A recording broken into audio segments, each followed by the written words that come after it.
All right, let's just jump right in. You know that feeling, right?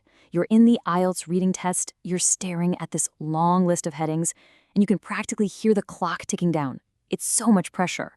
Well, today, we're going to totally demystify one of the most feared question types out there and give you a rock-solid strategy to nail it. I mean, for so many students, this matching headings task is just a huge stumbling block. The whole thing feels kind of subjective, all the options look almost the same, and man, can it chew up your precious time. If you've ever struggled with this, trust me, you are not alone. But here's the thing, what if I told you there's a reliable method to crack this puzzle every single time? So what exactly is it that makes this question so tough? Honestly, it's like a perfect storm. First, you've got these tricky distractors that are literally designed to throw you off. Then, you have headings that sound so similar, it's crazy. And all of this is happening while you're under the constant pressure of that ticking clock. It's really designed to test if you can see the big picture and not get lost in the weeds. And that right there brings us to the single biggest mistake that so many people make. You know what it is? You scan the paragraph, you see a word, then you find that exact same word in a heading, and you're like, aha, got it, that's the one. But guess what? That is a classic trap. The test is almost never that simple. The real skill, the thing they're actually testing, is whether you can understand the main idea of the whole paragraph. But here's the good news. We can totally replace all that guesswork with a simple but super powerful 3-part strategy. Seriously, think of it like your personal toolkit for absolutely crushing any matching headings question that comes your way. And this is it. These are the only 3 steps you're going to need. Step 1, find the keywords. Step 2, grasp the main idea. And step 3, use elimination. That's it. We find our keywords to figure out what's going on, we understand the main point, and then we use elimination to find the right answer. It's simple, it's effective, and best of all, you can use it every single time. Okay, so let's dig into each of these 3 steps a little bit more so you know exactly what you're doing when you sit down for that test. First up, step 1, finding the keywords.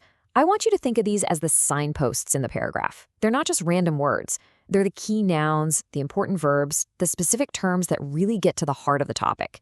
When you spot these quickly, you get an instant feel for what the paragraph is all about. All right, on to step 2, getting the main idea. Now, listen up, because this is probably the most important part. After you read the paragraph, I just want you to pause for a second. That's it. Just pause and ask yourself this one simple question. If I had to explain this to my friend in one sentence, what would I say? Seriously, that little one-sentence summary you come up with, that's your golden key. That's the real meaning of the paragraph.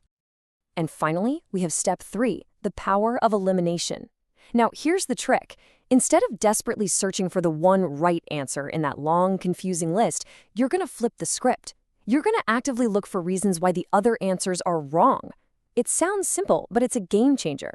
It narrows everything down and makes the correct answer practically jump off the page. Okay, enough talk. Theory is great, but the best way to really get this is to see it in action. So let's walk through a quick example together and put our 3-step toolkit to the test.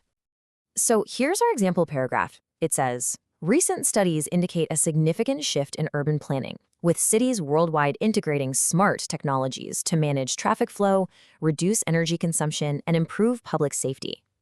This transition, however, is not without its challenges, primarily concerning data privacy and the high cost of implementation. Okay, so it's talking about smart tech in cities. It mentions some good stuff like traffic and safety, but also some bad stuff like privacy and cost. Got it. And here are our options, our list of possible headings. Now, if you just glance at these, a couple of them probably seem pretty plausible, right? This is exactly why we need our strategy, so we don't fall for those tempting wrong answers. Okay, let's do this. Step 1, find the keywords. Right away, I see smart technologies and cities. But wait, there's more.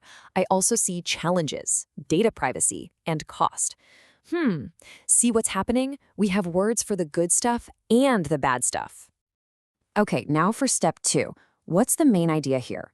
If I had to tell a friend what this was about in one sentence, I'd say something like, well, it's not just about the cool new tech, and it's not just about the problems.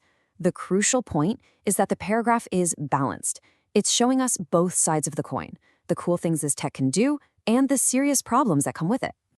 Time for step 3. Elimination. Let's go. Keeping our main idea in mind, that it's about both good and bad points, let's look at these headings. Option I, the history of urban development. Is this about history? Nope.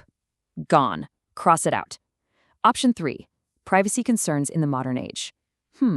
It mentions privacy, but is that the only thing it's about? No way. That's just one piece of the puzzle. So option 3 is out too.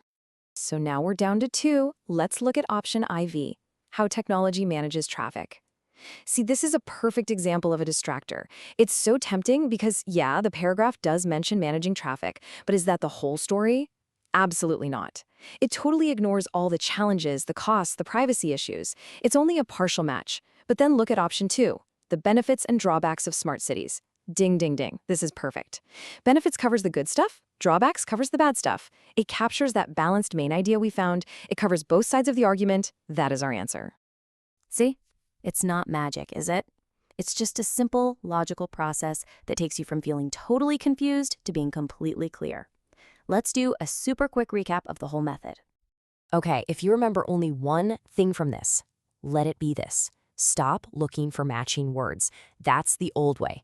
The new way, you find the keywords to get a quick sense of the topic, you figure out the main idea in one simple sentence, and then you use elimination to get rid of the wrong answers. This strategy turns a total guessing game into a puzzle that you actually know how to solve. Seriously, if you consistently use this 3-step strategy, keywords, main idea, elimination, you can take what might be the hardest question for you right now and turn it into one you can answer fast and get right every time. It's a total game changer.